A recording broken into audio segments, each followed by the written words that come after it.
Hello and welcome to another episode of What Travis Says, the only show on YouTube where one of our Mind Palace walls is painted blue, but at least we have a skull. Today, let's talk about the final episode of Sherlock, maybe, The Final Problem. There were some fantastic moments in this season 4 finale. Sherlock trying to decide between shooting his best friend or his brother, Moriarty getting off of that helicopter only to have it revealed as being a flashback, that grenade conversation, but there was no bigger reveal than Redbeard. Sure, the quick reveal is that Redbeard wasn't a dog, but instead it was Sherlock's childhood best friend, but if you think about it long enough, it actually makes the character of Sherlock fall into place. For years, viewers have wondered why Sherlock acts the way he does, why he's so cold and standoffish and off-putting and sometimes rude to those around him. At the very beginning of the episode, Mycroft tells Sherlock that Euros essentially made him who he is, and that's because of what happened to Redbeard. Every act he's ever made was his way of coping with the loss of his best friend, even though all of these memories were suppressed. Sherlock buried this childhood trauma all of his life, so of course it would mold him into the person that he is.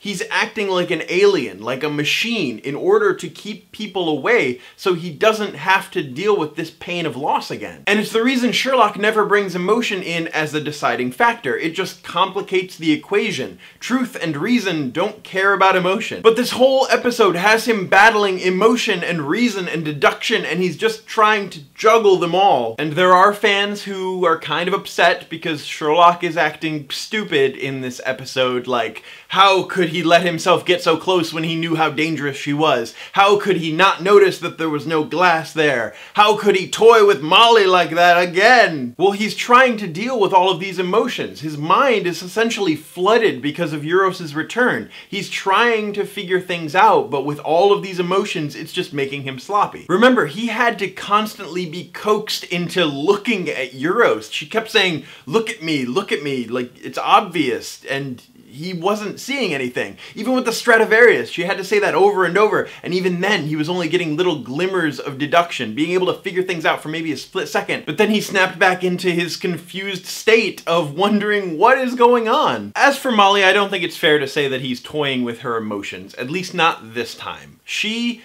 begs him to say it first like he means it, and he does. He says it, and I feel like he does love Molly. It just may not be in the way that she was hoping for, not in a romantic love, but he does clearly care about her. In the comments down below, let me know what you thought about episode 4, The Final Problem. It seems that the fandom is kind of divided on this episode. A lot of people loved it, and a lot of people really didn't like it that much. I really enjoyed how anxious this episode made me feel. This episode made me feel literally on the edge of my seat. I went and saw it in the theater last night, and watching parts of it, I was just like, oh no, God. Like, it made me feel emotions about things that were going to happen. As always, my name is Travis. Thank you for listening to what I have to say, and you will see me tomorrow.